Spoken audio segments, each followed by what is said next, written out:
The sun beat down mercilessly on Cedar Springs' cracked sidewalks as 8-year-old Lily Anderson clutched her backpack straps, taking the shortcut home through Willow Lane. The familiar rumble came first. 3 motorcycles, chrome gleaming, blocking the narrow path ahead. The largest rider, a bearded man with arms covered in faded tattoos, dismounted and staggered toward her. "Hey there, little lady. You lost," his words slurred as his friends laughed. Lily froze, her throat tight with fear. A blur of tan and black fur exploded from between 2 buildings. Ranger, her German shepherd, transformed before her eyes, no longer the gentle companion who slept at the foot of her bed, but a snarling guardian with raised hackles and bared teeth. The biker stumbled back as Ranger positioned himself between them, his bark echoing down the empty street. When the man lunged forward, Ranger leapt, powerful jaws clamping onto denim, sending the man crashing to the pavement. Police sirens wailed in the distance as Ranger stood his ground, unwavering in his protection. But what happened next would change everything for Lily and the dog who saved her life. Leave a like and share your thoughts in the comments along with the city you're watching from now. Let's continue with the story. Cedar Springs hadn't always been the kind of place where a child needed protection on her walk home from school. Once a thriving suburb outside Dallas, the town had slowly declined as factories closed and businesses moved away. Now, weathered for sale signs dotted the landscape like persistent weeds, and the community struggled with rising crime and dwindling resources. Lily Anderson lived with her mother Sarah in the Oak Ridge Apartments, a tired 2-story complex with peeling paint and window air conditioning units that fought valiantly against the Texas heat. At 8 years old, Lily carried more weight on her small shoulders than most children, twice her age. 2 years earlier, her father Thomas, an Army veteran with a booming laugh and gentle hands, had died in a highway collision with a drunk driver. The accident left Sarah a widow at 32 and Lily with nightmares that still woke her some nights. Sarah Anderson worked double shifts as an ER nurse at Cedar Springs Medical Center, her scrubs always neatly pressed despite the exhaustion etched into the lines around her eyes. The long hours paid the bills, but left Lily alone more often than either of them wanted. Sarah kept their small apartment spotless, and the refrigerator stocked, her love evident in carefully packed lunches and notes hidden in Lily's textbooks. Lily herself was a quiet child with her father's hazel eyes and her mother's determination. She excelled in art class but struggled to make friends, preferring the company of her sketchbook and colored pencils.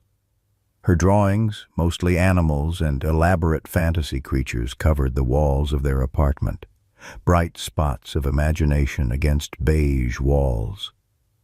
Ranger had entered their lives 6 months earlier, when Lily discovered him hiding behind the apartment dumpster, ribs protruding through his dirty coat, a gash along his side still crusted with blood. Despite Sarah's initial protests about expenses and responsibilities, Lily's tearful pleading had won out.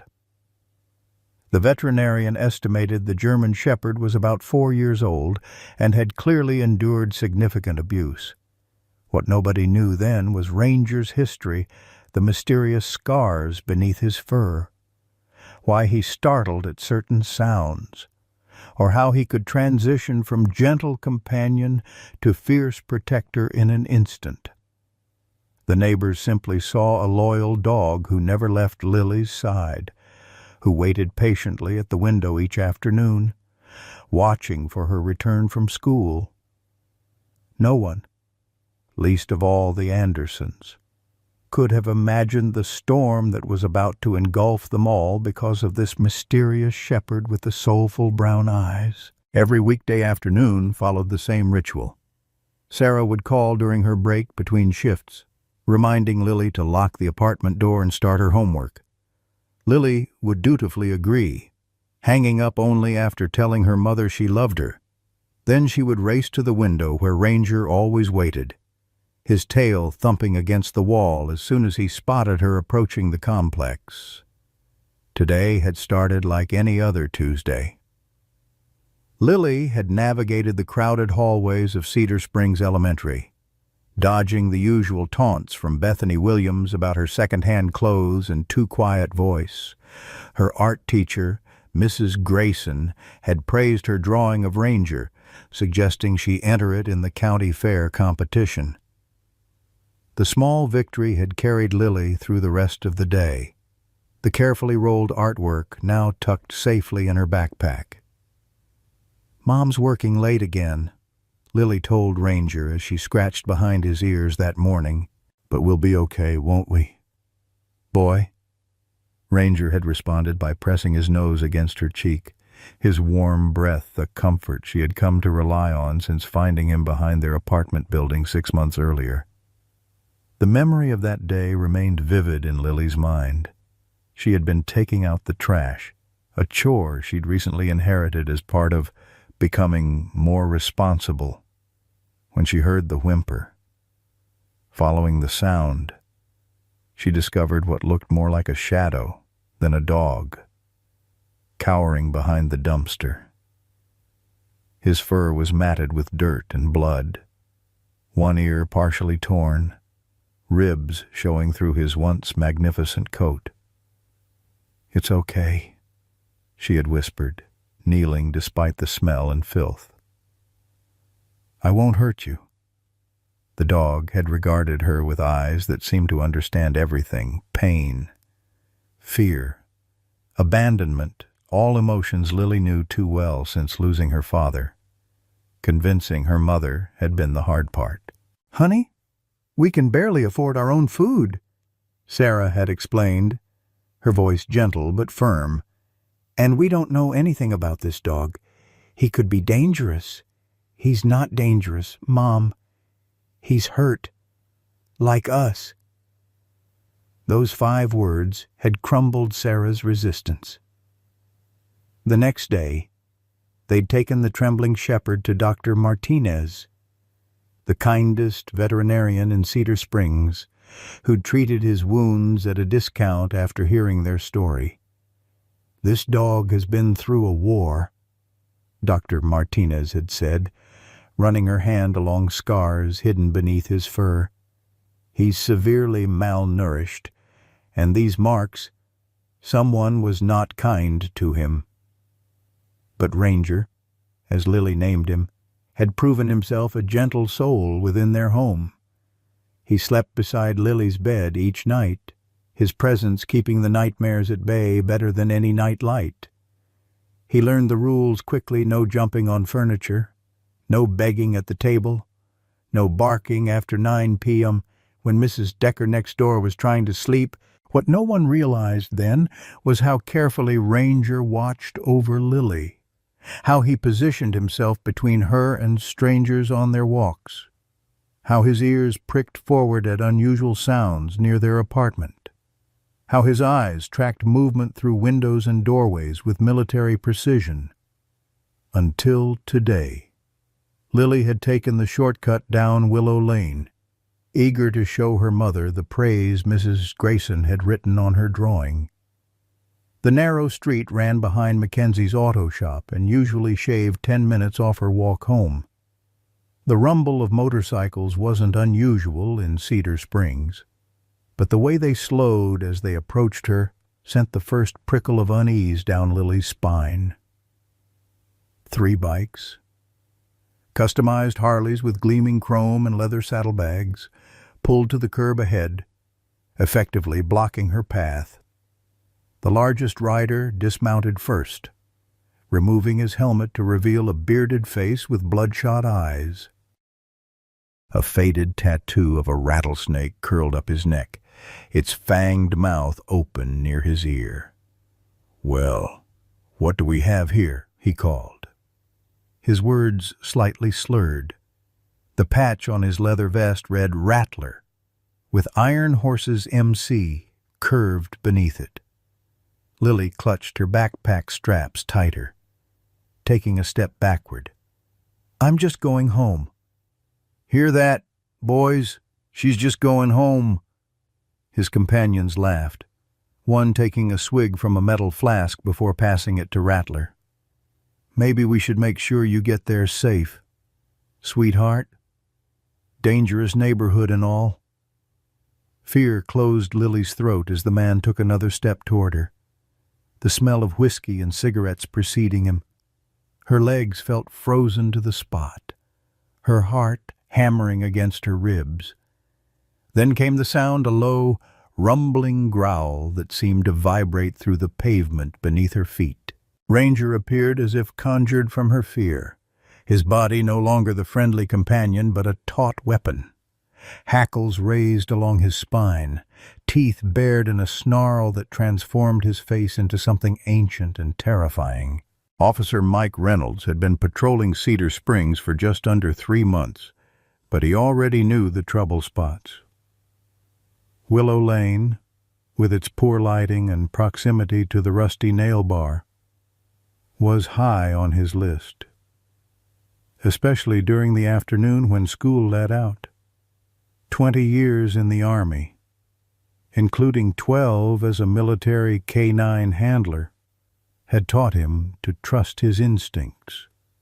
Today, those instincts had him turning down the narrow street just as he heard the distinctive sound of a dog's warning bark, not the frantic yapping of an excitable pet, but the measured, authoritative bark of a working dog. What he saw as he rounded the corner confirmed his suspicions: a child cornered by 3 men, and a German shepherd positioned protectively in front of her. Reynolds recognized the tactical stance immediately. The dog wasn't panicking, but controlling the situation with practiced precision. Reynolds flipped on his lights, calling for backup as he exited his patrol car. "Police, everyone stay where you are." The largest biker, clearly intoxicated, gestured angrily toward the dog. "That beast attacked me, came out of nowhere and knocked me down." Reynolds noted the torn denim at the man's ankle, but also the strategic positioning of the dog. It hadn't gone for the throat or face as a truly aggressive animal might. Instead, it had executed what looked remarkably like a controlled takedown, the kind Reynolds had seen hundreds of times in military training exercises. "Is this your dog?" Reynolds asked the girl, who looked no older than 8 or 9, her face pale with fear. "Yes, sir. This is Ranger. He was just protecting me." Her voice was small but steady. "He's a menace," the biker shouted, taking a step forward. The dog responded with a warning growl, but didn't advance another telltale sign of training. Reynolds raised his hand, gesturing for the man to stop. "Sir, I'm going to need you to step back and produce some identification." Reynolds turned to the girl. "What's your name?" "Sweetheart, Lily Anderson. I live in Oak Ridge Apartments with my mom. She's at work, and these men were bothering you." Before Lily could answer, the lead biker interrupted. "We were just talking to her. Then this mutt comes charging at us." Reynolds detected the slur in the man's speech, noted the flask protruding from his vest pocket. "Sir, have you been drinking today?" As Reynolds processed the scene, he noticed something odd. The dog ranger kept glancing at the lead biker with unusual intensity, almost as if he recognized him, and the man, despite his bluster, seemed equally fixated on the dog. Officer Teresa Wilson arrived as backup, helping Reynolds separate the bikers and administer field sobriety tests. All 3 failed miserably. As Wilson began processing their IDs, Reynolds knelt to Lily's level. "You doing okay?" Did they hurt you? Lily shook her head. No. Ranger came before they could. Before anything happened. Reynolds looked at the German shepherd, now sitting calmly beside Lily, though his attention remained fixed on the bikers. He's very protective of you. He found me, Lily said simply. 6 months ago. He was hurt and hiding behind our dumpster. Reynolds reached out slowly, allowing the dog to sniff his hand before carefully examining the worn collar around his neck. No tags, no identification of any kind. Does he have a license? Vaccinations? Lily's face fell. Mom says we'll get them when we save up enough. The vet bills were really expensive when we first found him. Reynolds sighed, already foreseeing the complications. In Cedar Springs, like most municipalities, unlicensed dogs involved in incidents regardless of the circumstances triggered mandatory reporting to animal control. Officer Wilson approached with the biker's identification. Mike, you're going to want to see this. Lead guy's Jake Thompson, goes by Rattler. He's got priors for assault, and there's an outstanding warrant in Tarrant County. As Wilson spoke, Thompson's bloodshot eyes locked onto the dog again. That ain't no regular mutt, he muttered, loud enough for Reynolds to hear. That's a trained attack dog. Dangerous animal like that shouldn't be around kids. Reynolds noted how Ranger's ears flattened at the sound of Thompson's voice, not in fear, but in what looked almost like recognition. Before Reynolds could question this further, a county animal control vehicle pulled up, Sergeant James Davis emerging with clipboard in hand. At 50, Davis was a 25-year veteran of animal control, known throughout the county for his strict adherence to regulations. Got a call about a dog attack. Davis surveyed the scene, his expression hardening when he spotted Ranger. It's more complicated than that, Reynolds began, explaining the situation while Wilson continued processing the bikers for public intoxication and the outstanding warrant. Davis listened impassively, jotting notes on his clipboard. Unlicensed dog involved in an incident with a human. Regardless of provocation, that's mandatory remand to the shelter for evaluation. But Ranger was protecting me, Lily protested, her small hand clutching the dog's fur. I understand that, young lady, but rules are rules. We need to make sure he doesn't pose a danger to the community. Davis's voice softened slightly. Is your mother available? She's working at the hospital. She's a nurse, Lily explained, tears welling in her eyes. Reynolds called Sarah Anderson while Davis prepared the necessary paperwork. When Sarah arrived 20 minutes later, still in her scrubs, her face was a mask of controlled panic. What's happening, Lily? Are you okay? She knelt, checking her daughter for injuries. Mom, they want to take Ranger away. He saved me from those men, and now they're saying he's dangerous. Sarah turned to Reynolds, who explained the situation as gently as possible.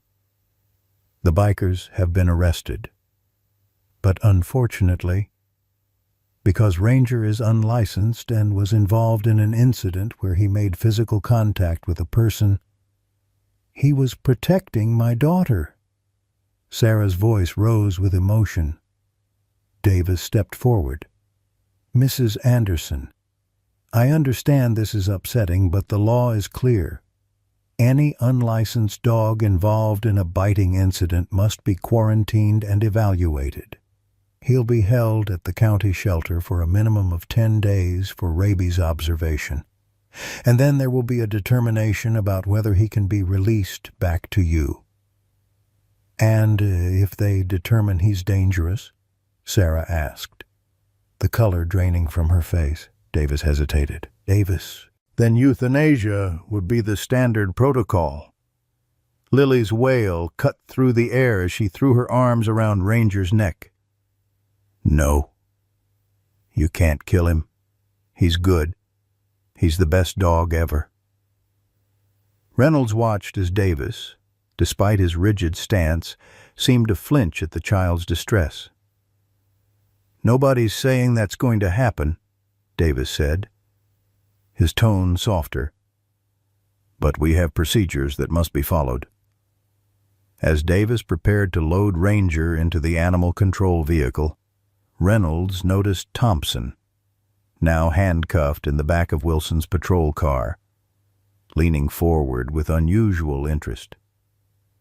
Just before Davis closed the door on Ranger, Thompson called out something too low for Reynolds to hear clearly. But the effect on the dog was immediate.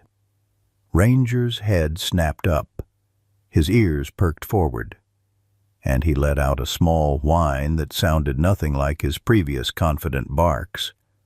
Reynolds frowned, making a mental note to look more closely at Thompson's record. Something about this situation felt wrong. A puzzle with missing pieces. As the animal control van pulled away, with Lily sobbing in her mother's arms, Reynolds made a silent promise to the distraught child he would get to the bottom of this mystery. The Cedar Springs County Animal Shelter sat on the outskirts of town, a low-slung concrete building with chain-link runs extending from its back wall.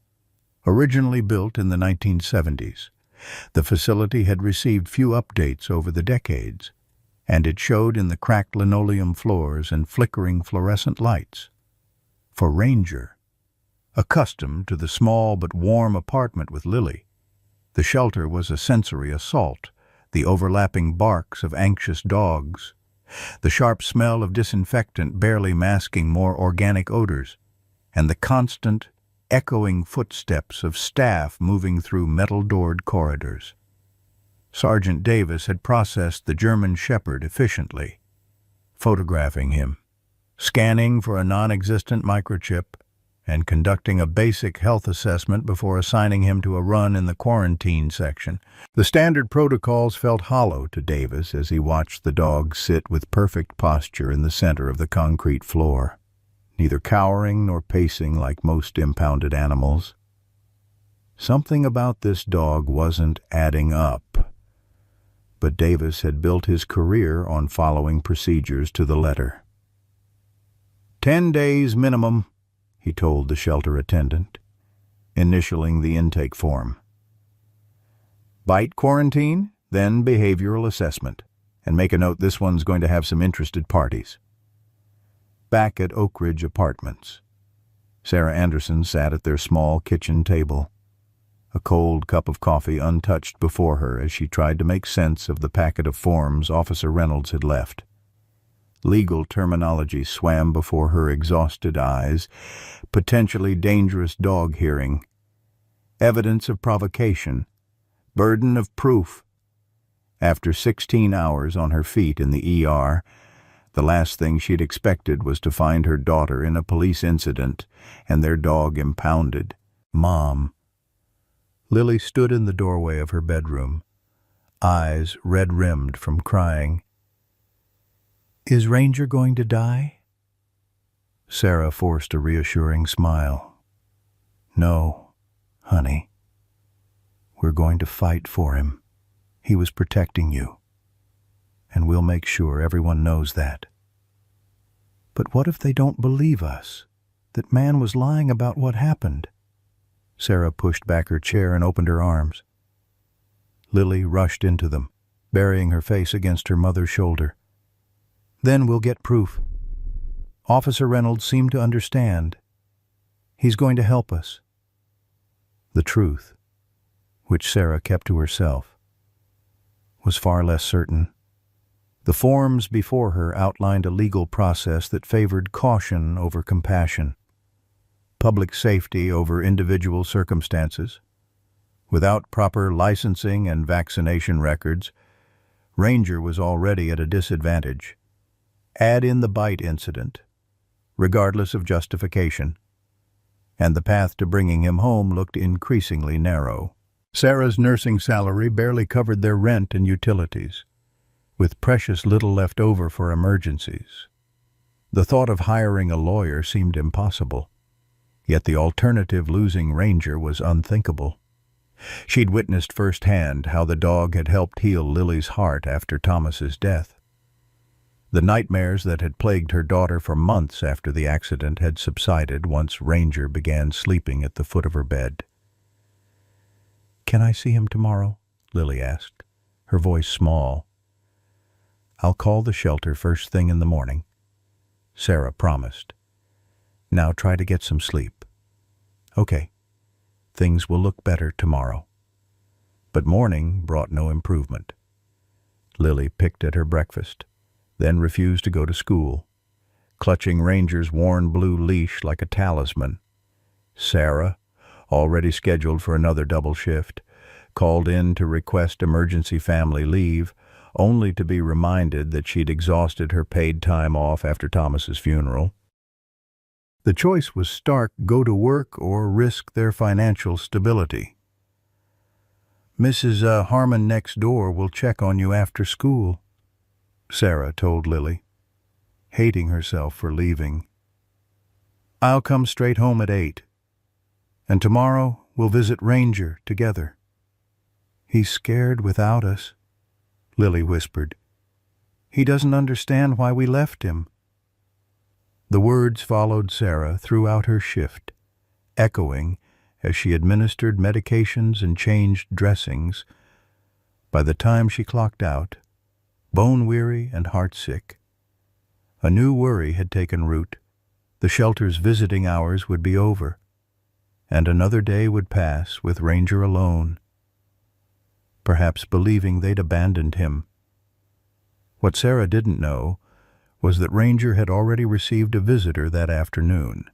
Officer Mike Reynolds had spent his lunch break at the county records office, then driven directly to the shelter. His conversation with Sergeant Davis was brief but pointed. "I pulled Thompson's complete record," Reynolds said, spreading several printouts on Davis's cluttered desk. 3 arrests for dogfighting in Tarrant County over the last decade. Never did serious time witnesses would recant. Evidence would disappear. Davis frowned. "You think this dog has some connection to dogfighting?" Reynolds shook his head. "Not as a fighter. This dog has military or police training. I'd stake my career on it. The way he positioned himself, the controlled takedown, the bite and hold technique that's not something you see in street dogs or even most pets." "Even if that's true, it doesn't change protocol," Davis replied, though his certainty seemed less absolute than the day before. "If anything, a dog with attack training loose in the community is more concerning." "I'd like to see him," Reynolds persisted.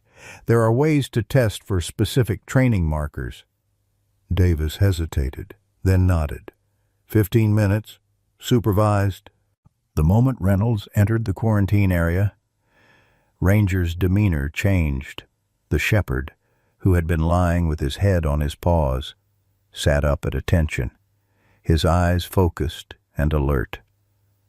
Reynolds recognized the posture immediately. It was the same alert readiness he'd seen countless times in military working dogs. "Hey, buddy," Reynolds said softly, approaching the chain-link gate. "Remember me from yesterday?" Ranger's tail gave a single sweep across the concrete floor. Acknowledgement, not excitement. Reynolds glanced at Davis, then back at the dog. "Sitz," he commanded in German. Ranger immediately sat in perfect form. "Platz." The dog dropped into a down position, still alert. "Bleib." Ranger remained perfectly still as Reynolds opened the gate and entered the run, a move that made Davis tense visibly. "I wouldn't—" Davis began. "It's okay," Reynolds assured him. "He's not aggressive. He's trained. He turned back to Ranger and gave another command, "Fuss." The shepherd rose and positioned himself at Reynolds's left side, exactly as a service dog would. "This is a military working dog," Reynolds said with certainty. Or he was. The commands, the positioning, the alert focus. This isn't just any German shepherd. He knelt beside Ranger, carefully examining the healed scars visible beneath his fur. "These aren't fighting wounds. This one here." He pointed to a long scar along Ranger's side. "That's consistent with a knife wound or shrapnel." Davis's skepticism was fading. "If you're right, he should be in a database somewhere. All military dogs are microchipped and tattooed." "Usually in the ear," Reynolds agreed, gently checking both of Ranger's ears. "Nothing here, but wait." He carefully examined the inside of the dog's upper lip, where a faded blue tattoo was barely visible. "There's something, but it's been deliberately obscured. Someone tried to remove his identification." The implications hung in the air between them. Military working dogs were valuable trained ones worth tens of thousands of dollars. They were also supposed to be carefully tracked, with strict protocols for retirement and adoption. "This changes things," Davis admitted. "If he's a stolen military asset, then this goes beyond a simple dog bite case." Reynolds finished. "I need to check some databases, make some calls. Can you hold off on the behavioral assessment until I get some answers?" Davis nodded slowly. "I can give you 48 hours before I have to proceed with the standard evaluation. After that, my hands are tied by county regulations." "I'll take it," Reynolds said, giving Ranger a final pat before exiting the run. As he reached the door, he turned back. "One more thing. How's the girl Lily?" "Haven't seen her," Davis replied. "Mother called this morning, but shelter policy prohibits visitation during rabies quarantine." Reynolds frowned. "That dog saved that child from God knows what. Might be worth bending policy this once." As Reynolds left the shelter, his phone buzzed with a text from Officer Wilson. "Thompson made bail. Something weird cousin picked him up. Paid cash.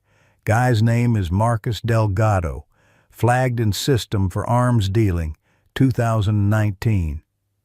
Across town, the subject of that text was already causing problems. Jake Rattler Thompson, newly released and seething with anger, slammed his beer bottle on the scarred wooden table of his cousin's garage. "I'm telling you, Mark, that's the same damn dog, the one that disappeared from your place last year."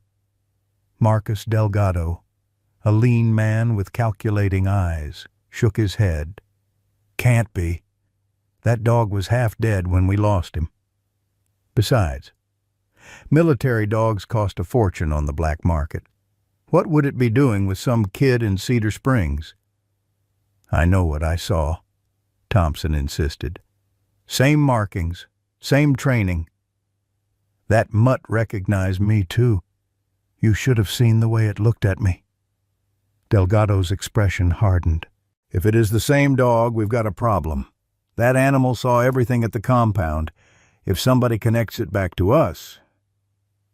"Exactly." Thompson drained his beer. "So, what's the plan?" "First, we confirm it's the same dog. Then we make sure it never testifies, so to speak." Delgado reached for his phone. "I've still got a contact at the shelter. Let's find out where they're keeping our little problem." Meanwhile, Sarah Anderson's research had led her to Cedar Springs Legal Aid, a cramped office above the town's only laundromat. Eleanor Simmons, a semi-retired attorney with wire-rimmed glasses and no-nonsense gray hair, reviewed Sarah's paperwork with pursed lips. "It's an uphill battle," she said finally. "Without proper licensing and vaccination records, and with a bite incident on file. The burden of proof is on you to show the dog isn't dangerous." "But he was protecting my daughter," Sarah insisted. "Those men were drunk, threatening a child." "What was Ranger supposed to do?" Eleanor's expression softened slightly. "I understand. But the law doesn't always account for context. We need evidence beyond your daughter's word against grown men." "One of them had a record," Sarah added. "Officer Reynolds said he had priors for assault." "That helps." Eleanor made a note. "Any witnesses besides your daughter and the bikers?" Sarah's heart sank. "No. It was just Lily walking home from school." "What about security cameras? That area near Mackenzie's might have something." Hope flickered briefly. "I don't know, I could ask Officer Reynolds." "Do that," Eleanor advised. "And bring me everything you have on the dog vet records, photos, anything showing his temperament. We'll file for an emergency hearing. But I want to be honest with you, these cases often don't go in favor of the animal, especially with unlicensed dogs." The legal consultation depleted the small emergency fund Sarah had been building, leaving her with the cold realization that a proper legal defense would cost thousands she didn't have. As she left the office, her phone rang Lily's school. "Mrs. Anderson, this is Principal Warner. I'm afraid Lily isn't in class today." Sarah's stomach dropped. "What? She should be. Mrs. Harmon walked her to the bus stop this morning. She never arrived. We've checked all classrooms and the playground.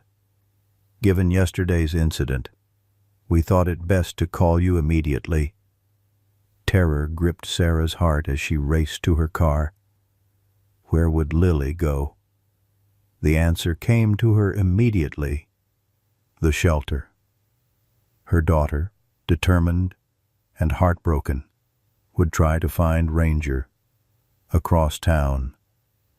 Lily Anderson stood outside the chain-link fence of the county animal shelter, her backpack still on her shoulders. She had waited until Mrs. Harmon returned to her apartment, then taken the bus in the opposite direction from school, transferring twice based on instructions she'd carefully memorized from Google Maps the night before. Now, hearing the distant barking of dogs, she struggled to find a way inside. The main entrance had a receptionist who had already turned her away once, explaining that children couldn't visit without an adult. The back of the building, where outdoor runs lined up behind another fence, seemed more promising. Lily squeezed through a gap where the fence met a dumpster, her small frame easily fitting through the space. Once inside the perimeter, she crept along the row of outdoor runs, searching for Ranger among the barking, jumping dogs. When she reached the end without finding him, tears of frustration welled in her eyes. "He must be inside," she whispered to herself, turning toward the building. Before she could move further, a door opened and Sergeant Davis emerged, clipboard in hand. Lily froze, certain she was about to be caught and sent home. Instead, Davis seemed preoccupied, muttering to himself as he checked something on the runs. When he turned and spotted her, his stern expression faltered. "How did you get back here?" he demanded, though his voice lacked its usual authority. "Please," Lily said, tears spilling down her cheeks. "I just want to see Ranger. He's probably scared without me." Davis sighed heavily, looking from the child to the building and back again. You're not supposed to be here. There are rules. But he's my dog, Lily insisted. He saved me. He's a hero, not a bad dog. Something in Davis's weathered face softened. Come with me, he said finally. 5 minutes, that's all. And if anyone asks, this never happened. Inside, Davis led Lily through the sterile corridor to the quarantine section. He's been different from most dogs we get, Davis admitted as they walked. Calmer, more dignified, I guess you'd say. When they reached Ranger's Run, the shepherd was lying on the concrete floor, head on paws. The moment he saw Lily, he sprang to his feet, tail wagging furiously as he pressed against the chain link. "Ranger!" Lily cried, dropping to her knees by the gate. "I'm here, boy. I didn't forget you." Davis hesitated, then unlocked the gate. 5 minutes, he reminded her. "And you stay right by the door where I can see you." Lily barely heard him as she threw her arms around Ranger's neck, burying her face in his fur. The shepherd whined softly, licking her tear-stained cheeks, his entire body wiggling with joy. "Mom and I are trying to bring you home," Lily whispered to him. "Officer Reynolds is helping too. You just have to be brave a little longer." Davis watched the reunion with conflicted emotions. 25 years enforcing animal control regulations had taught him to prioritize public safety over sentiment. Yet something about this case nagged at him the dog's unusual training, Reynolds's suspicions about its origins, and now the obvious bond between animal and child. His thoughts were interrupted by a commotion at the front desk. Peering through the window in the corridor door, he saw Sarah Anderson engaged in a heated discussion with the receptionist. "That's your mother," he told Lily, "and she looks about ready to tear this place apart looking for you." Lily's face fell. "Am I in trouble?" "Let's just say you're about to learn why you shouldn't skip school and trespass at county facilities." Davis replied, though without real anger. "Come on. Time to face the music." The reunion between mother and daughter was a storm of relief, fear, and admonishment. Sarah alternated between crushing Lily in desperate hugs and lecturing her about the dangers of disappearing. Through it all, Davis stood awkwardly by, his usual by-the-book demeanor softened by the emotional scene. "I couldn't let him think we abandoned him," Lily explained, tears streaming down her face. "He already lost one family. He can't lose us too." The words struck Davis with unexpected force. Lost one family. How much did this child know about the dog's mysterious past? "Mrs. Anderson," he interrupted. "Could I speak with you privately for a moment?" In the small conference room down the hall, Davis closed the door and faced Sarah. "Officer Reynolds believes your dog may have a military background, possibly a trained canine that was misappropriated." Sarah's eyes widened. "Military ranger." "The training markers are there," Davis confirmed. "And there's a partial tattoo that appears to have been tampered with. If Reynolds is right, this goes beyond a simple bite case. It could involve theft of government property, illegal trafficking. How does this affect our chances of getting him back?" Davis sighed. "Honestly, it complicates things. If he is a military asset, the government might have a claim. On the other hand, it supports your position that he was acting on training, not aggression." He paused. "There's a town council meeting tonight. The incident has already sparked debate about dangerous dogs in the community. It might help if you shared your perspective. Sarah glanced at her watch. I'm supposed to be at work in an hour. Call in, Davis suggested, surprising himself with the advice. This may be your best chance to shape the narrative before the formal hearing. As Sarah and Lily left the shelter, Davis returned to his office, troubled by the growing complexity of what should have been a routine case. His desk phone rang, interrupting his thoughts. Animal Control?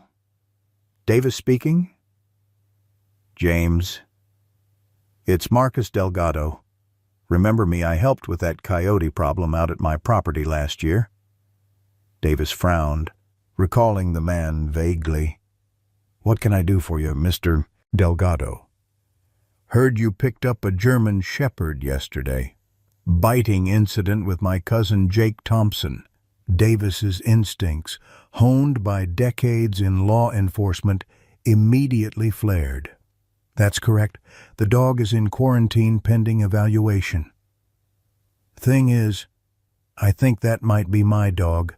Went missing about 6 months ago. German Shepherd, tan and black, about 4 years old. Lots of German Shepherds fit that description, Davis replied carefully. Do you have documentation, registration papers? Microchip number? Well, no. He was more of a working dog on my property. But I'd know him if I saw him. I see. Davis's suspicion deepened. Well, Mr. Delgado, the shelter is closed to the public today for maintenance, but you're welcome to come by tomorrow with any proof of ownership you might have. After hanging up, Davis immediately called Reynolds, who confirmed what Davis already suspected. Marcus Delgado's coyote problem likely had more to do with creating a cover for his less legitimate business ventures. Keep the dog secure, Reynolds warned. If Delgado is involved in what I think he is, and if Ranger can somehow connect him to it, that dog might be in danger. As dusk fell over Cedar Springs, 3 separate forces prepared for a confrontation that would determine Ranger's fate. Sarah and Lily heading to the town council meeting with Lily's drawings and letters pleading for Ranger's return. Reynolds delving into military databases, searching for matches to the partial tattoo. And in a garage across town, Marcus Delgado loading a tranquilizer gun as Thompson waited behind the wheel of an idling pickup truck. The clock was ticking, and Ranger, lying alert in his concrete run, somehow seemed to sense the gathering storm. Cedar Springs Town Hall stood as one of the few well-maintained buildings in the struggling community, its red brick facade and white columns a reminder of more prosperous times. Tonight, the council chambers overflowed with residents, the scheduled discussion about dangerous dogs having spread through social media and neighborhood gossip until it became the most anticipated meeting in months. Sarah Anderson sat in the 3rd row, Lily beside her clutching a folder containing her drawings of Ranger and letters from classmates attesting to the dog's gentle nature. Sarah had called the hospital, explained the emergency, and, to her relief, her supervisor had granted her the night off, though with a warning about her increasingly precarious attendance record. There are so many people, Lily whispered, intimidated by the crowd. They all have opinions about dogs in the community. Sarah explained, trying to keep her voice confident. But we have the truth about Ranger. That's what matters. Across the aisle, Sarah noticed a group of men wearing matching T-shirts with the slogan, "Protect our kids, support the dangerous dog ordinance." Their leader, a heavy-set man with a neatly trimmed beard, caught her eye and nodded curtly. The battle lines were clearly drawn.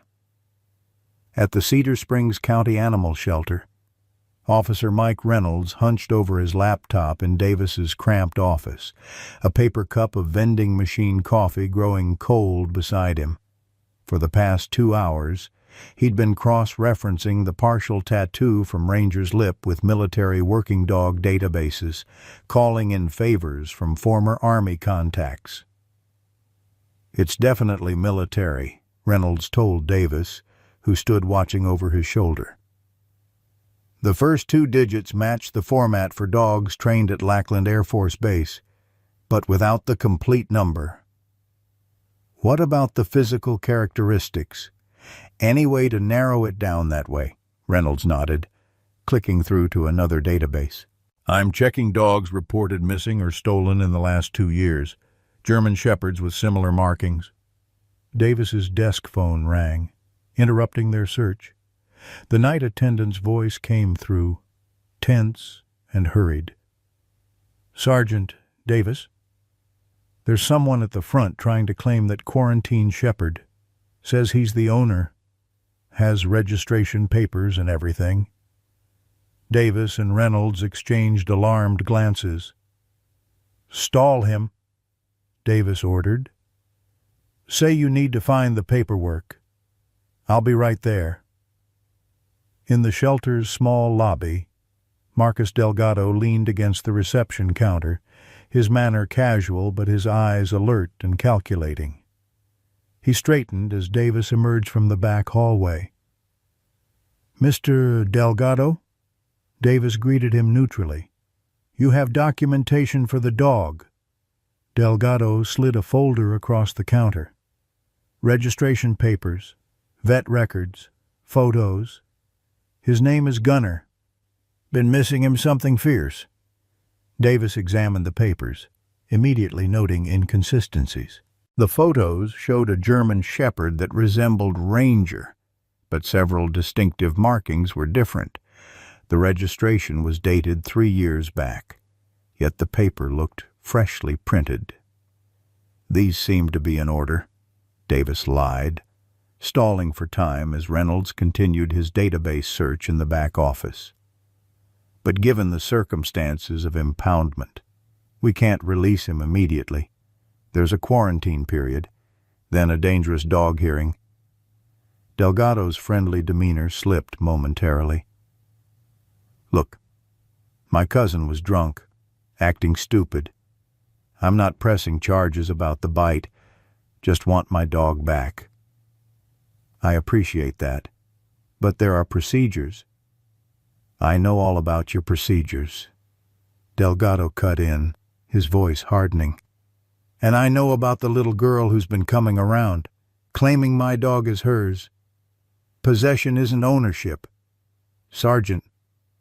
The implied threat toward Lily sent a chill down Davis's spine. "Where exactly did you say you lost your dog, Mr. Delgado?" "My property out near the county line, about 6 months ago." "Interesting timing," Davis remarked, stalling further. "The Anderson family found this dog as a stray around that time. Severely malnourished, wounded, signs of abuse." Delgado's expression darkened. "You calling me a liar?" Before Davis could respond, his radio crackled. "Davis, I need you back here. Now." Reynolds' voice carried an urgency that couldn't be ignored. "Excuse me a moment," Davis told Delgado. "My colleague is reviewing your paperwork." In the back office, Reynolds had pushed aside his laptop, spreading printed documents across Davis's desk. His face was flushed with excitement. "I found him," Reynolds announced, pointing to a military personnel file. "Sergeant First Class Michael Collins, K-9 handler, killed in action in Afghanistan 2 years ago. His dog was Sarge registration number, matches the partial tattoo on our shepherd." Davis scanned the file, absorbing the implications. "So Ranger is actually Sarge, military working dog, specialized in explosive detection and patrol. After Collins died, Sarge was supposed to be retired and adopted by Collins's family, but somewhere in the process, he disappeared. Military police report says he was stolen from the transport facility. Davis looked up sharply. And ended up with Delgado. Seems likely. Black market for trained military dogs is lucrative. A dog with Sarge's training could sell for upwards of $50,000 to the right buyer. Reynolds pointed to another document. Here's where it gets interesting. Collins's official next of kin was listed as his sister, Sarah Collins Anderson. The realization hit Davis like a physical blow. Sarah Anderson, Lily's mother? Reynolds nodded grimly. Sarge was supposed to go to them after Collins died. Instead, someone stole him, probably sold him to Delgado, who either used him for protection at his compound or was planning to resell him. And somehow the dog escaped, found his way to Cedar Springs, and to the family he was meant to be with all along. Reynolds finished. It's not coincidence. These dogs bond deeply with their handlers. Sarge would have recognized Sarah or Lily from visits, photos, even their scent on Collins' belongings. Davis felt a rare emotion breaking through his professional detachment, genuine awe at the dog's loyalty and determination. Delgado's in the lobby right now with forged papers, trying to claim him. Reynolds's expression hardened. Stall him. I need to make one more call to confirm all this. Then we can confront him. At the town hall meeting, Mayor Franklin Peterson called for order as the discussion about dangerous dogs grew heated. Sarah watched with mounting anxiety as neighbor after neighbor approached the microphone, expressing fears about aggressive breeds in the community. My child shouldn't have to feel afraid walking to school because someone wants to own a dangerous animal, one mother declared to applause. These dogs are weapons, plain and simple, added another resident. If you need a German Shepherd or a Rottweiler to feel safe, maybe you should move somewhere else. When the leader of the Protect Our Kids group took the microphone, his rhetoric escalated further. Just this week, we had a vicious dog attack right here in Cedar Springs. A German Shepherd with no license, no vaccinations, attacking an innocent civilian. If that doesn't prove we need stricter ordinances, what will it take? A child's death. Sarah could remain silent no longer. Despite her terror of public speaking, she rose and approached the microphone, Lily trailing behind her. My name is Sarah Anderson, she began, her voice initially shaking before finding strength. The German Shepherd you're referring to belongs to my family, and he wasn't attacking randomly. He was protecting my 8-year-old daughter from 3 intoxicated men who were threatening her on her walk home from school. A murmur ran through the crowd as Sarah continued, gaining confidence. Ranger has never shown aggression toward anyone who wasn't threatening us. He sleeps beside my daughter's bed. He sits patiently while neighborhood children pet him. He even lets our elderly neighbor's cat steal his food. But he bit someone, the Protect Our Kids leader interrupted. That's a fact. Yes, he did, Sarah acknowledged. He bit a man who was approaching my daughter with clear ill intent, a man who, by the way, was arrested at the scene for public intoxication and had an outstanding warrant. Ranger did exactly what any of you would do if you saw a child in danger. He protected her. As the audience's mood began to shift, Lily stepped forward. Though trembling with nervousness, she opened her folder and held up a detailed drawing of Ranger standing protectively beside her. This is Ranger, she said, her small voice carrying in the suddenly quiet room. He was hurt and scared when I found him, but he got better with love. He's not just a dog. He's my best friend. And he's a hero." The sincerity in the child's voice touched even the most hardened hearts in the room. Sarah placed a supportive hand on her daughter's shoulder as Lily continued. "My dad died 2 years ago. After that, I had bad dreams every night. But since Ranger came, the bad dreams stopped. He keeps me safe." Her voice broke slightly.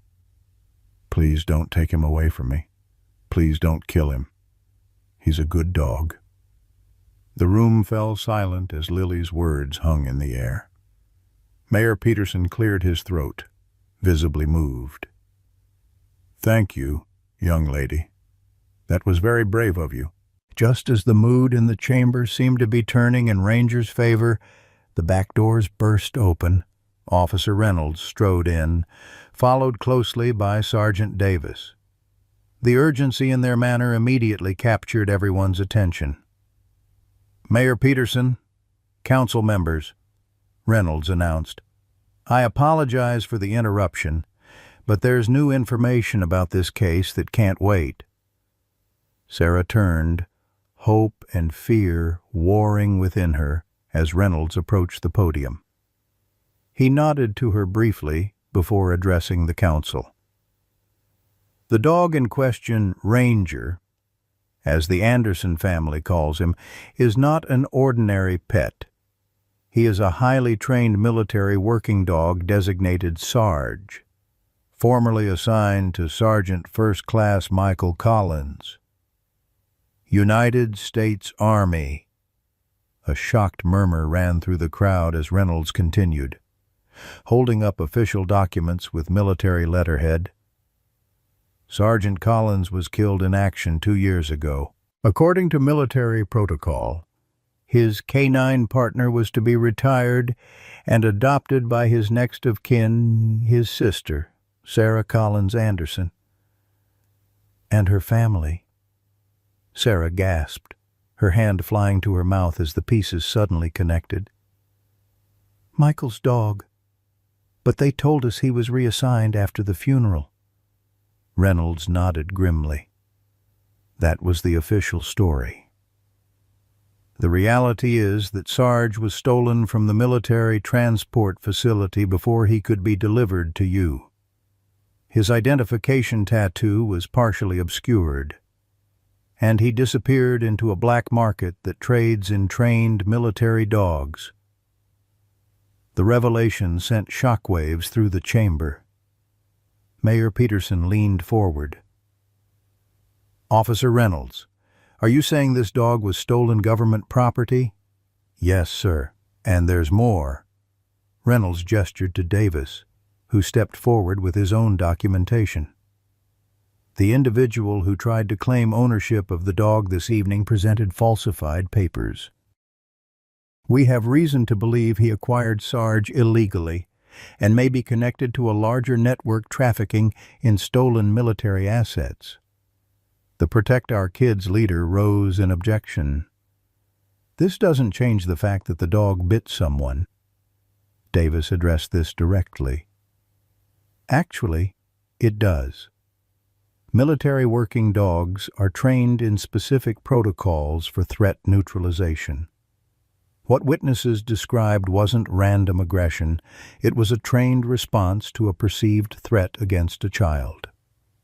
The dog performed exactly as he was trained to do, with remarkable restraint given the situation." As the council chambers erupted in discussion, Sarah felt Lily tugging at her sleeve.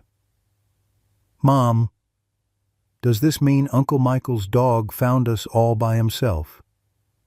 Sarah knelt beside her daughter, tears welling in her eyes as the full weight of the revelation hit her. Her brother's loyal partner, the dog who had served beside him in war zones, had somehow made his way across countless miles to find the family he was meant to protect. The dog she'd reluctantly taken in 6 months ago, the dog who had healed her daughter's broken heart, had been meant to be theirs all along. "Yes, sweetheart," she whispered, her voice thick with emotion. "Uncle Michael sent him to watch over us." Reynolds approached them, speaking quietly as the council discussion continued in the background.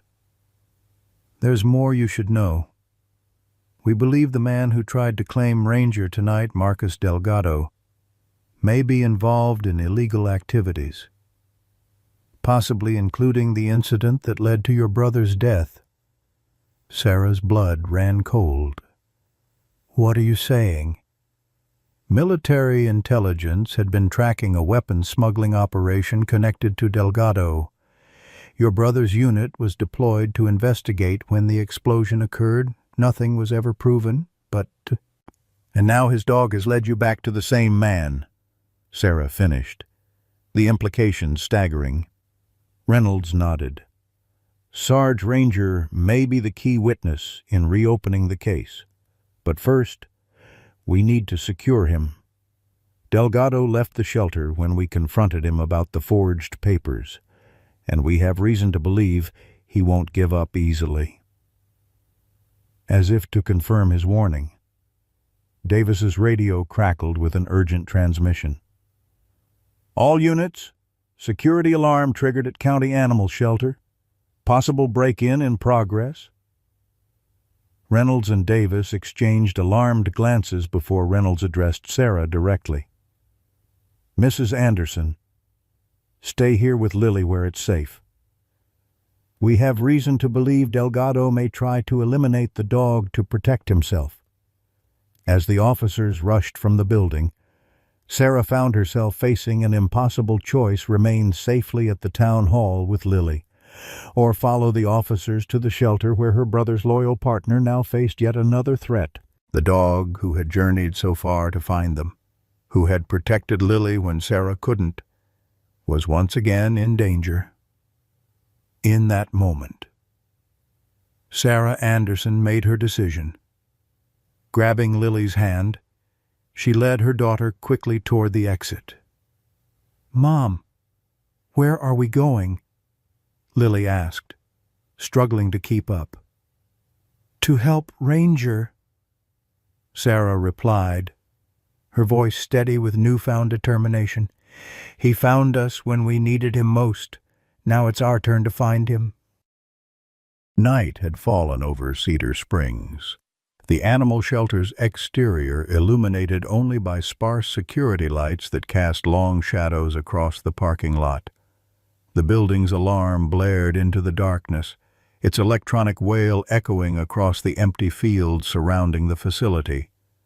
2 patrol cars had already arrived, their red and blue lights painting the scene in alternating colors as officers established a perimeter around the building. Inside her neighbor's borrowed car, Sarah gripped the steering wheel so tightly her knuckles whitened. She had dropped Lily off with Mrs. Harmon, ignoring her daughter's tearful protests. This confrontation was too dangerous, too unpredictable for a child, no matter how devoted she was to Ranger. "Stay with Mrs. Harmon," Sarah had instructed firmly. "I promise I'll bring Ranger home. But I need to know you're safe." Now, parking a discreet distance from the shelter, Sarah watched as Reynolds and Davis conferred with the responding officers. Their tense body language told her everything she needed to know. Delgado was inside, and so was Ranger. The night attendant had managed to escape when the break-in occurred, reporting that 2 armed men had forced their way into the quarantine section. Reynolds had attempted to call Sarah to warn her to stay away, but she had already left the town hall by then, driven by an instinct that felt older than conscious thought: the need to protect family. Even the 4-legged members. "What am I doing here?" Sarah whispered to herself, momentarily overcome by the absurdity of her position. She was a nurse, not a police officer or soldier. She had no training for situations like this. No weapon, no authority. Yet something, perhaps her brother's spirit, Perhaps her own newly awakened courage had propelled her here, to this moment. From her position, Sarah could see Reynolds speaking into his radio, likely calling for backup. The shelter was isolated. The nearest tactical response team at least 30 minutes away in the county seat. Whatever was happening inside, it would be resolved for better or worse before additional help could arrive. Inside the shelter, Ranger stood alert in his run, ears pricked forward at the sound of the alarm and the unfamiliar footsteps approaching the quarantine section. The dog's military training had kicked in fully now, his senses heightened, his body tense with readiness. He recognized the scents before the men appeared: the acrid smell of cigarettes and whiskey from Thompson, the subtle cologne worn by Delgado. These were threat scents, associated with pain and confinement from his months at the compound. "Should be in the back," Thompson muttered, his flashlight beam sweeping across the corridor. "Quarantine section." Delgado moved with the confidence of someone familiar with the layout. "If anyone asks, we never found him." Found. Dog escaped during the break-in. Disappeared into the night. No one will look too hard for another stray. The tranquilizer gun in Delgado's hand was designed for large animals. A single dart contained enough sedative to immobilize a full-grown German shepherd within seconds. Death would appear natural, a heart attack or stroke brought on by stress. By the time anyone conducted a thorough investigation, any evidence of the drug would have metabolized. What Delgado couldn't know was that Ranger had been trained to recognize weapons, to understand when a human's posture indicated hostile intent. As the men approached his run, the shepherd didn't bark or growl. He went silent, pressing himself against the wall beside the gate, invisible from the corridor. "This one," Delgado said, shining his light into what appeared to be an empty run. Where the hell? The momentary confusion was all Ranger needed. As Thompson leaned closer to the chain link, the dog lunged from the shadows, a blur of motion that slammed against the gate with enough force to rattle the entire row of kennels. Thompson stumbled backward with a startled curse, colliding with Delgado and sending the tranquilizer gun skittering across the concrete floor. Outside, Reynolds heard the commotion and made his decision. "We can't wait for tactical. Davis, you and I will take the east entrance. Patterson and Ramirez cover the main doors. Remember, these suspects are likely armed and have already demonstrated disregard for the law." As the officers prepared to enter, Sarah made her own impulsive decision. While their attention was focused on the building, she slipped from the borrowed car and moved along the tree line bordering the property. Her brother Michael had taught her to shoot when she was 16, had taken her hunting on their grandparents' land. She wasn't a soldier, but she wasn't helpless either, and she knew something the officers didn't. The shelter's layout included a staff entrance at the rear, usually propped open during summer months to improve air circulation in the stifling building. If that door was unlocked, she could enter undetected, perhaps reach Ranger before anyone realized she was there. Inside, Delgado had recovered the tranquilizer gun and was approaching Ranger's run more cautiously. "Stupid mutt," he growled. "Should have put you down when I had the chance." Thompson hung back, nursing a wrist sprained in the fall. "Just dart him already. Cops could be here any minute." Ranger had retreated to the back of the run, his posture alert but no longer aggressive. To Delgado, it might have appeared that the dog was cowering. In reality, Ranger was calculating, creating distance that would give him time to react when the gate opened. "Have to get closer," Delgado muttered. "These darts don't have the range of a real gun." As he fumbled with the latch, a crash echoed from the front of the building, Reynolds and Davis making their entry. Delgado cursed, abandoning caution and yanking the gate open. "Grab him," he ordered Thompson. I'll cover the door. Thompson hesitated, eyeing the shepherd warily. That dog already bit me once. Do it, or I'll leave you for the cops. Delgado snapped, moving toward the corridor entrance with the tranquilizer gun raised.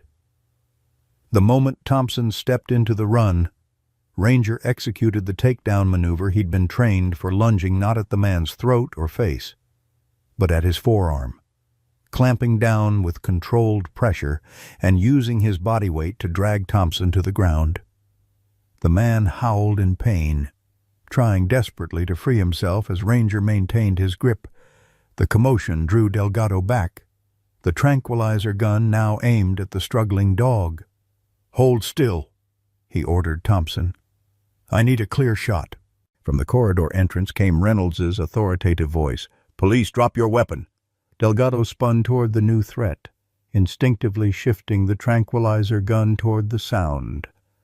The movement was all Reynolds needed, his service weapon discharged with a deafening crack in the confined space, the bullet striking Delgado's shoulder and spinning him against the wall. The tranquilizer gun clattered to the floor as Delgado slumped down, clutching his bleeding shoulder. You shot me, he gasped, genuine shock in his voice. Over a damned dog. Federal law enforcement officer. Reynolds corrected him, keeping his weapon trained on Delgado as Davis moved to secure Thompson. That damned dog is military property and a material witness in an ongoing investigation. Through the staff-only door at the rear of the building, Sarah entered cautiously, guided by the sounds of confrontation. The sight that greeted her in the quarantine section left her momentarily frozen, Reynolds and Davis handcuffing the two intruders, Ranger still in the open run, blood from Thompson's arm staining his muzzle. Sarah. Reynolds spotted her, his expression shifting from shock to anger. I told you to stay at the town hall. This is an active crime scene. Before she could respond, Ranger's demeanor changed completely. The aggressive military posture melted away as he caught her scent, his ears perking forward, tail beginning a hesitant wag. A small whine escaped him, a sound of recognition, of longing. Sarge, Sarah whispered, using her brother's name for the dog. It's really you, isn't it? The shepherd took a tentative step toward her, then another, until he stood before her. Brown eyes fixed on her face with an intensity that took her breath away. How many times had she visited Michael on base, petted this very dog, laughed as he performed tricks for treats from her hand? The puppy her brother had trained had become this powerful protector who had somehow, against all odds, found his way to the family he was meant to guard. Sarah knelt, heedless of the chaotic scene around her, and gently took the shepherd's face between her hands. Michael always said you were the smartest dog in the unit, she said softly. He'd be so proud of you for finding us, for protecting Lily. Ranger Sarge pressed his muzzle against her cheek, his entire body trembling with emotion that seemed too human for an animal, yet too pure for words. The tender moment was shattered by Delgado's bitter laugh. Touching reunion, he sneered as Davis secured his handcuffs. Enjoy it while it lasts. That mutt is still getting euthanized. He attacked 2 people now, including me. Law's the law.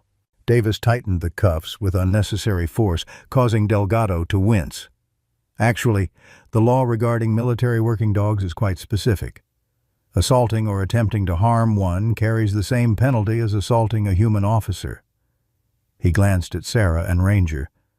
And as for his status, I think we've established that he belongs with the Anderson family, exactly where the military intended him to be. Reynolds holstered his weapon as additional officers arrived to take custody of the prisoners. "It's not that simple. James, there's still protocol. Hearings, paperwork." "There's always paperwork," Davis agreed, his customary rigidity softening as he watched Sarah and Ranger together. "But tonight, I think we can make an exception." Yet even as he spoke, all three knew the battle was far from over. The morning would bring questions, investigations, perhaps even opposition from those in town who still viewed Ranger as a dangerous animal rather than a hero. The legal path to keeping him remained uncertain, complicated by the violence of this night. As paramedics arrived to treat Delgado's wound, Sarah remained kneeling beside Ranger, her arms around his neck. Her brother's dog finally home, but still in danger of being taken away again. The shepherd seemed to sense her distress, pressing closer as if to reassure her. "We'll fight for you," she promised him quietly. "Whatever it takes. We'll keep you home, where you belong." But as the red and blue lights continued to flash across the shelter's walls, Sarah couldn't help wondering if this was a promise she could keep. Dawn broke over Cedar Springs with the peculiar clarity that follows chaos, the rising sun illuminating a town forever changed by the events of the previous night. Local news vans clustered outside the county courthouse, reporters delivering breathless updates about the midnight shootout at the animal shelter, the arrest of suspected weapons trafficker Marcus Delgado, and the extraordinary story of a military dog's journey home, inside the courthouse's smallest conference room. District Attorney Eleanor Winters frowned at the hastily assembled files before her. At 58, with 3 decades of prosecutorial experience etched into the lines around her mouth. Winters was not easily impressed by dramatic narratives.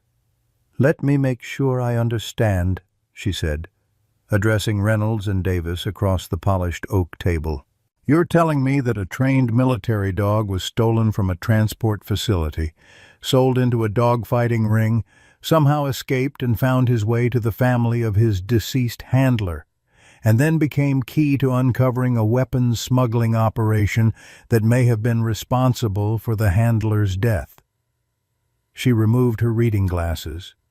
"If I weren't looking at the evidence myself, I'd say you were pitching me a Hallmark movie." Reynolds slid another folder across the table. "Military Affairs confirmed it this morning. The dog's microchip was found deeper in the tissue than standard placement.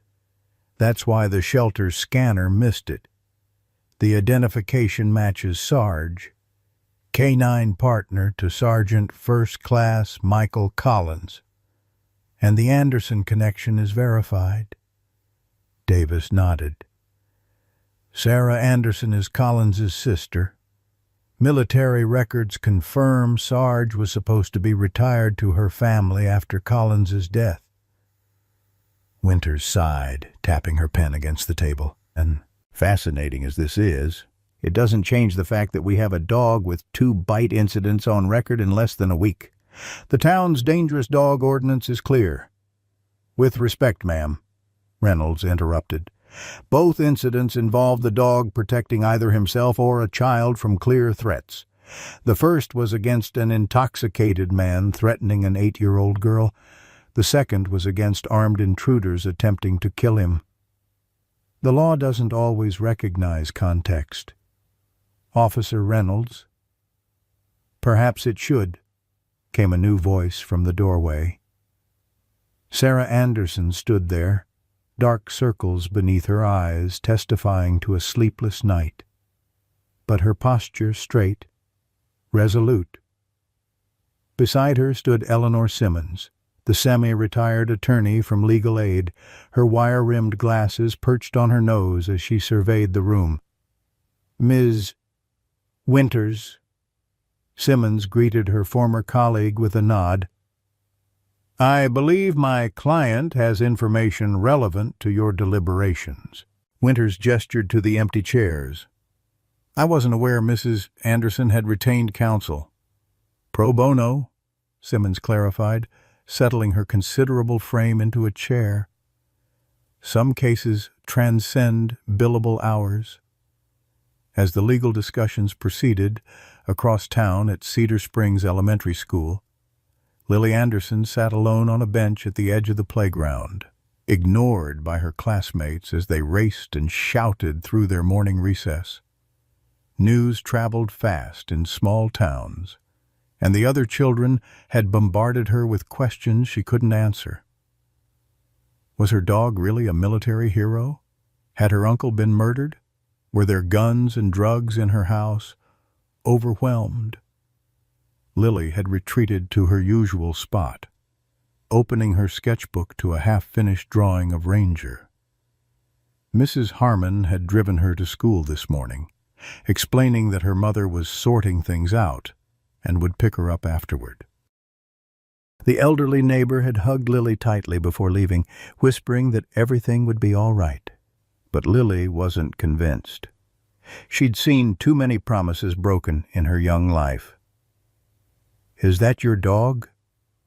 Lily looked up to find Emma Ramirez, daughter of one of the officers who had responded to the shelter incident, standing before her. The fifth grader was regarded as one of the coolest girls in school, making her sudden interest both suspicious and flattering. "Yeah," Lily answered cautiously. Emma sat uninvited beside her. "My dad says your dog used to be in the army, that he saved soldiers' lives and can find bombs and stuff." Lily's grip tightened on her pencil. "His name is Ranger." "That's so cool," Emma said with genuine admiration. "My dad says he's a hero." The simple validation brought tears to Lily's eyes. For 6 months, Ranger had been her secret strength, her guardian against nightmares and loneliness. Now everyone would know how special he was if they let him live. "They might still take him away," Lily admitted, voicing her deepest fear. Emma considered this with the gravity of a child who understood unfairness. "My dad says sometimes grown-ups make dumb rules because they're scared. But your mom and the police officers are fighting for him." She pointed to Lily's drawing. "He looks brave. I bet he's not scared at all." The observation struck Lily with unexpected force. Ranger had never shown fear. Not when he was injured and starving behind their dumpster. Not when confronting the bikers. Not even when taken to the shelter. He had faced every challenge with the same steady courage. "You're right," Lily said, straightening her shoulders. "He's brave. And I need to be brave too." Back at the courthouse, the legal discussion had evolved into a strategic planning session. D.A. Winters, initially skeptical, had been swayed by the growing mountain of evidence linking Delgado to both the illegal acquisition of Sarge and a broader weapons trafficking operation that might connect to Sergeant Collins's death. "The dog is material evidence," Reynolds argued. "His identification confirms the connection between Delgado and the stolen military assets." "More than that," Sarah added, finding her voice stronger than expected. "Sarge was with my brother when they were ambushed. He might be the only witness to what actually happened that day." Winters raised an eyebrow. "Mrs. Anderson, while I sympathize with your desire for answers about your brother's death, dogs can't testify in court." "No," Simmons interjected. "But his presence at both scenes, the ambush in Afghanistan and Delgado's compound, establishes a connection that warrants investigation. Additionally, the attempt to eliminate the dog suggests consciousness of guilt on Delgado's part, As the attorneys debated legal strategies, Davis's phone buzzed with a text. Reading it, his expression changed from professional detachment to something approaching wonder. "We may have more than circumstantial evidence," he announced, turning his phone to show them. The shelter attendant who escaped during the break-in had his cell phone recording in his pocket. He was doing an audio log of feeding times when Delgado and Thompson broke in. He pressed play, and Delgado's voice filled the room. "That dog saw everything at the compound, and he was there when we arranged the ambush for Collins's unit. He's the only loose end connecting us to the whole operation." The recording continued with damning details about weapons shipments, military intelligence leaks, and the convenient accident that had killed Sergeant Collins when he got too close to uncovering the truth. A heavy silence followed the recording's conclusion. For Sarah, the confirmation of her suspicions about her brother's death landed like a physical blow. Michael hadn't died in a random attack or accident. He had been murdered for getting too close to a smuggling operation, one that Sarge had somehow tracked back to its source. "Well," Winters said finally, "I believe our priorities have just shifted dramatically. Mrs. Anderson, we'll need a formal statement from you about your brother's military service and any information he might have shared about his investigations." "Of course," Sarah agreed, still processing the revelation. "As for the dog," Winters continued, "given his evidentiary value and unique circumstances, I'm prepared to suspend the dangerous dog proceedings pending the outcome of the criminal investigation." Hope flickered in Sarah's chest. "Does that mean Ranger Sarge can come home?" Winters hesitated. "Technically, he remains military property until officially retired and transferred to civilian ownership. That said," she glanced at Reynolds and Davis, "given the extraordinary circumstances and the clear bond between the dog and your family, I see no reason why he couldn't be released to your custody while the paperwork is processed." As the meeting concluded with handshakes and promises of further cooperation, Sarah felt lightheaded with relief and exhaustion. In the hallway, Reynolds pulled her aside.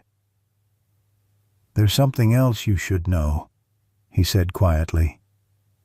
"When I was contacting military affairs about Sarge, they located a package in their administrative backlog, something your brother had arranged before his final mission." He handed Sarah a slip of paper. "That's the tracking number, whatever it is. It's been sitting in a military postal facility for almost 2 years. Sarah stared at the number, another piece of her brother reaching out from beyond death. "Thank you," she whispered. As Sarah left the courthouse to pick up Lily from school, Davis lingered behind, struggling with an unfamiliar emotion, doubt about his rigid adherence to regulations. For 25 years, he had followed procedures without question, believing that rules existed for public safety. Yet this case had forced him to recognize that sometimes compassion required flexibility. That context mattered more than checklists. His reflections were interrupted by the courthouse security officer. "Sergeant Davis, there's someone here to see you. Says it's about the shepherd from last night." In the lobby stood Barbara Whitfield, the influential chairwoman of the Cedar Springs Town Council and leader of the Protect Our Kids movement that had opposed Ranger at the previous night's meeting. "Mrs. Whitfield," Davis greeted her cautiously, "what can I do for you?" "I've been following the developments," she said without preamble. "Is it true about the dog being military? About him finding his way back to his handler's family?" Davis nodded. "The evidence is conclusive." Barbara seemed to deflate slightly. I've spent 20 years advocating for strict, dangerous dog laws in this county. My grandson was attacked by a German Shepherd when he was 4, required 60 stitches and 3 surgeries. She met Davis's eyes directly. I believed I was protecting children. You were, Davis assured her. Dangerous dogs should be regulated. But this dog ranger, Sarge, whatever his name is, he wasn't dangerous. Was he? He was doing exactly what he was trained to do, protecting a child from actual threats. Davis considered his response carefully. In my professional opinion, no. He displayed remarkable restraint and discrimination in both incidents. He could have caused severe injury, but chose controlled responses instead. Barbara nodded slowly. I've called an emergency session of the town council for this afternoon. I think perhaps our ordinance needs revision to account for context and training. She straightened her shoulders. Would you be willing to testify about your observations? At Cedar Springs Elementary. The final bell rang as Sarah pulled into the parking lot. Children streamed from the building, their backpacks bouncing as they raced toward waiting parents and buses. Sarah scanned the crowd anxiously until she spotted Lily, walking alone as usual, her gaze fixed on the ground. "Lily," Sarah called, waving from beside the car. When Lily spotted her mother, she broke into a run, launching herself into Sarah's arms with such force that Sarah stumbled backward against the car door. "Is he okay? Did they let him go? Can he come home?" The questions tumbled out in a breathless rush. Sarah smoothed her daughter's hair, choosing her words carefully. "Ranger is still at the shelter, but we can pick him up today. He's coming home with us." "Sweetheart." Lily's face transformed with joy, then clouded again. "For good. They won't take him away again. There's still some paperwork, some meetings," Sarah admitted. "But yes, I believe it's for good this time."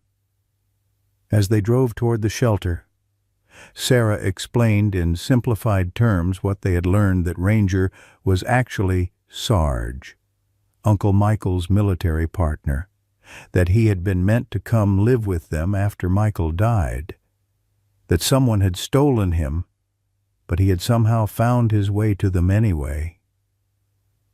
"So, he's really our dog?" Lily asked, trying to process the extraordinary tale. "He was supposed to be ours all along." "Yes," Sarah confirmed, still marveling at the improbability of it all. "Your uncle made arrangements before his last mission. Somehow, Sarge knew he belonged with us." At the shelter, Reynolds and Davis were already waiting, along with a representative from Military Affairs, a crisp young lieutenant named Rodriguez who carried a leather case containing Sarge's official military records and retirement papers. "Mrs. Anderson, Miss Anderson," Lieutenant Rodriguez greeted them formally. "On behalf of the United States Army, I want to extend our sincere apologies for the administrative error that prevented Sergeant First Class Collins' final wishes from being carried out in a timely manner." Sarah recognized the carefully worded statement as the military's way of acknowledging fault without admitting liability. "Thank you, Lieutenant. We're just grateful that Sarge found his way to us, despite everything." Rodriguez nodded. "Military working dogs and their handlers develop extraordinary bonds. When the handler dies, it's not uncommon for the dog to experience profound grief. Sergeant Collins and Sarge had one of the strongest partnerships on record." "Is that why he recognized us?" Lily asked. "Because of Uncle Michael." Rodriguez knelt to Lily's level. "Military dogs are incredibly intelligent, and have exceptional memories for scents and faces. Sergeant Collins likely had photos of you, personal items with your scent. Sarge would have associated those with family, with safety. The explanation was rational, scientific. Yet it failed to capture the inexplicable nature of Sarge's journey, how a dog stolen and transported hundreds of miles had managed to escape, survive, and eventually find the exact family he was meant to protect. Some things, Sarah reflected, transcended rational explanation. "If you'll sign these retirement papers," Rodriguez continued, "we can proceed with the formal transfer of ownership." As Sarah signed the documents that would officially retire Sarge from military service and transfer him to their family, Davis quietly opened the door to the quarantine section. The German shepherd that emerged was transformed from the frightened, injured stray they had found behind their dumpster 6 months ago. He walked with the dignified bearing of a soldier, alert and proud, his coat now healthy and glossy. When he spotted Sarah and Lily, however, military discipline gave way to unrestrained joy. Sarge bounded toward them, his entire body wiggling with happiness, whining softly as he pressed against them both. "Ranger!" Lily cried, throwing her arms around his neck. "We're taking you home." "Actually," Sarah said gently, "we should probably call him by his real name now. This is Sarge." Lily pulled back slightly, studying the shepherd's face. "Do you want to be Sarge again?" she asked him seriously. The dog looked between them, his intelligent eyes seeming to understand the question. Then he licked Lily's cheek and pressed his head beneath her hand, a gesture of trust and affection that transcended names. "I think," Reynolds observed with a smile, "he's happy to be whatever you call him, as long as he's with you." As they prepared to leave, Lieutenant Rodriguez presented them with one final item, Sarge's official military identification tags, polished and mounted on a blue velvet cushion alongside a Purple Heart medal. "Sergeant Collins would have wanted him to have these," Rodriguez explained. "Sarge was injured in the same ambush, trying to protect his handler until the evacuation team arrived." Sarah accepted the shadow box with trembling hands.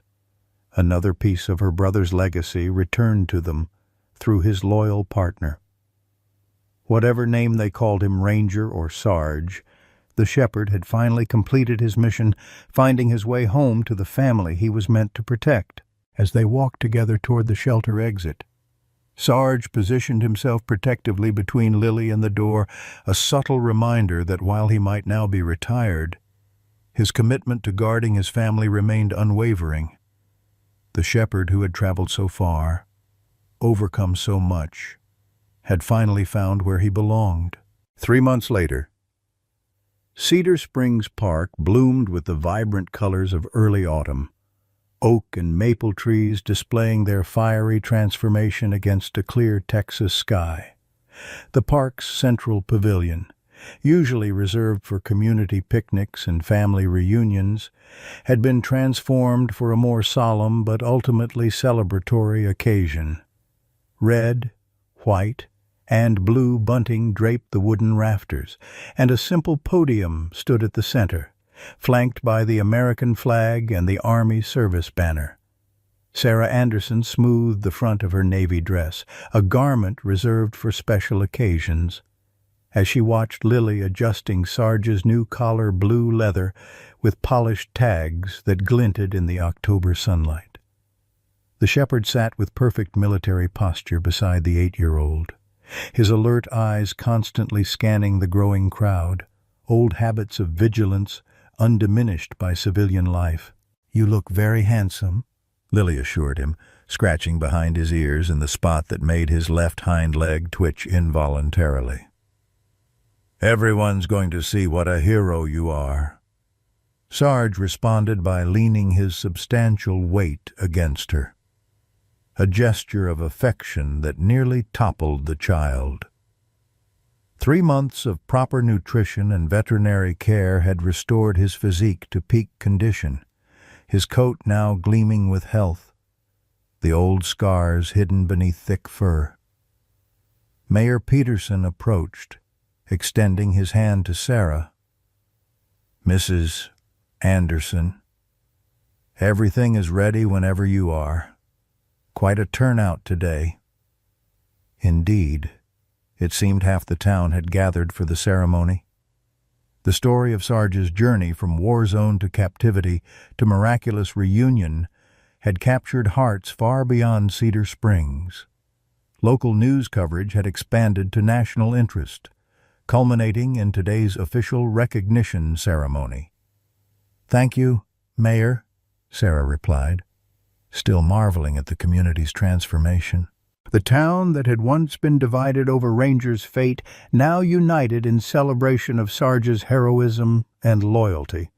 Even Barbara Whitfield, once the most vocal opponent of dangerous dogs, had spearheaded the revisions to the town's animal ordinances, creating special provisions for service and working animals.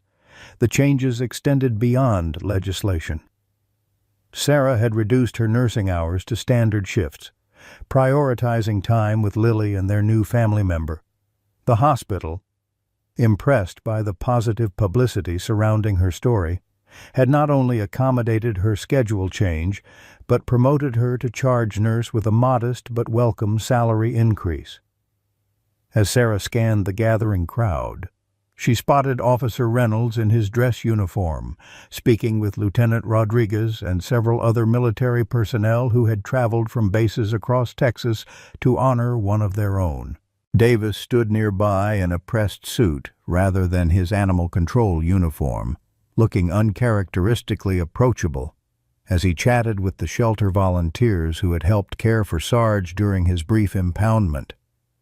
The investigation into Delgado's operation had expanded dramatically over the past months, uncovering a network of weapons trafficking that extended from Texas to international buyers. Thompson had quickly accepted a plea deal, providing evidence against his cousin in exchange for reduced charges. Delgado, facing multiple federal indictments, remained in custody awaiting trial. Most significantly for the Anderson family, military investigators had reopened the inquiry into Sergeant Collins's death, now classified as a targeted assassination rather than combat casualty. "Mom," Lily tugged at Sarah's sleeve, "the package Uncle Michael sent you never told me what was in it." Sarah touched the silver locket at her throat, a habit she'd developed in recent weeks. "I was waiting for today," she explained. "I thought we could share it as part of the ceremony." The military postal package that Reynolds had traced had finally arrived 2 weeks after Sarge's homecoming. Inside, carefully wrapped in waterproof material, they had found Michael's last letter, written the night before his final mission, along with his personal effects photos, dog tags, and a flash drive containing video messages for his sister and niece. "It's time," Mayor Peterson announced, gesturing toward the podium where the crowd had now assembled in neat rows of folding chairs. Sarah nodded, taking Lily's hand as Sarge fell into perfect heel position beside them. Together, they walked to the front of the gathering, the shepherd's disciplined stride matching their pace exactly. The ceremony began with the Pledge of Allegiance, followed by Mayor Peterson's welcome address, highlighting the extraordinary events that had brought them together. Lieutenant Rodriguez spoke next, detailing Sarge's distinguished military record, 3 tours of duty, 17 successful explosive detections that had saved countless lives, and the Purple Heart earned during the ambush that took his handler's life.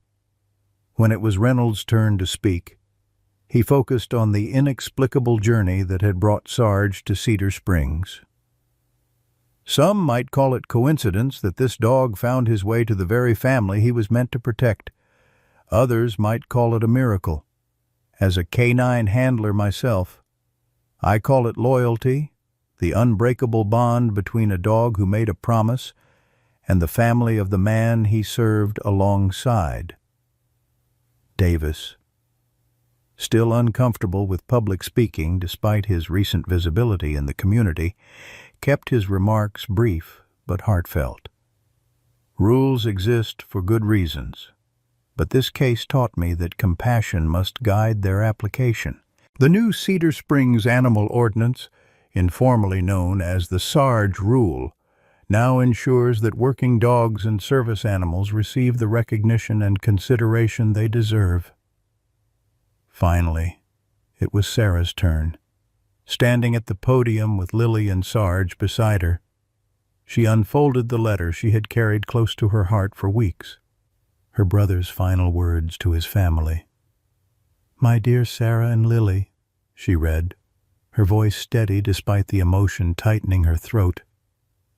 "If you're reading this, things didn't go as planned. I'm sorry for that. I wanted to watch Lily grow up, to be the uncle who taught her to fish and helped her with math homework.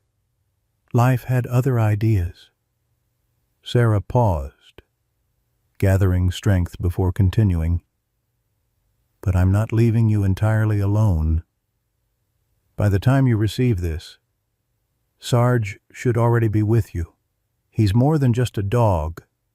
He's been my partner, my protector, my best friend through the darkest days. He knows when you're sad before you do, and he'll never let you face it alone." Lily pressed closer to her mother as tears tracked silently down her cheeks. Sarge, sensing her distress, leaned gently against her legs, offering silent comfort. "Sarge is getting older." Sarah continued reading. "He deserves a peaceful retirement with people who will love him, as I have. There's no family I trust more with his care than yours. He'll guard you fiercely, love you unconditionally, and maybe in some small way keep a part of me alive in your lives." Sarah looked up from the letter, addressing the gathered community directly now. "My brother knew Sarge would protect us. What none of us could have imagined was how far that protection would extend, not just guarding Lily from immediate danger, but leading investigators to the truth about Michael's death, bringing justice not just for our family but for all the others affected by Delgado's operation." As Sarah concluded her remarks, Mayor Peterson stepped forward with a polished wooden plaque. "On behalf of Cedar Springs, we are proud to recognize Sarge as an honorary K-9 officer of our police department and to present this key to the city, the highest honor we can bestow on a citizen who has served above and beyond the call of duty." The crowd rose in a standing ovation as Lily accepted the plaque, kneeling to show it to Sarge, who sniffed it curiously before offering what many swore was a dignified nod of approval. As the formal ceremony concluded and guests mingled at the reception, Sarah found a quiet moment with Reynolds and Davis beneath the shelter of an oak tree. "I never properly thanked you both," she said. "Without your persistence, your willingness to look beyond the surface." Reynolds waved away her gratitude. "Sarge did the hard part. We just helped with the paperwork." Davis, more contemplative than usual, watched as Lily introduced Sarge to her new friends from school, the shepherd patiently allowing himself to be petted by a circle of admiring children. "Sometimes," he observed, We need reminding that rules are meant to serve justice, not replace it. The afternoon sunlight filtered through autumn leaves, casting dappled shadows across the park as Sarge continued his new mission, bringing healing not just to one family, but to an entire community. The shepherd who had traveled so far, overcome so much, had found not only his home but his purpose. As Sarah watched her daughter laughing with her friends, Sarge a protective presence at her side, she felt Michael's presence more strongly than she had since his death. In bringing Sarge home, her brother had given them more than just protection. He had given them a path forward, a way to transform grief into purpose, fear into courage. "You found us," she whispered to Sarge as he glanced up, alert as always to her voice. "Against all odds, you found your way home." And in his wise brown eyes, Sarah saw understanding deeper than words could express, the simple, profound truth that some bonds transcend death, distance, and even human understanding. The journey home might be long and fraught with danger, but love would always find its way. In the quiet moments of reflection, we're reminded that loyalty never truly dies. Like Sarge, finding his way back to the family he was meant to protect. The bonds we forge throughout our lives have a power that transcends understanding. For those of us who've known loss, a spouse, a child, a sibling who served, we recognize the ache in Sarah's heart and the void in little Lily's world. We've witnessed how unexpected blessings can arrive in our darkest hours, sometimes in forms we never anticipated. Sarge's journey speaks to something we understand deeply, that love finds a way home, no matter the obstacles.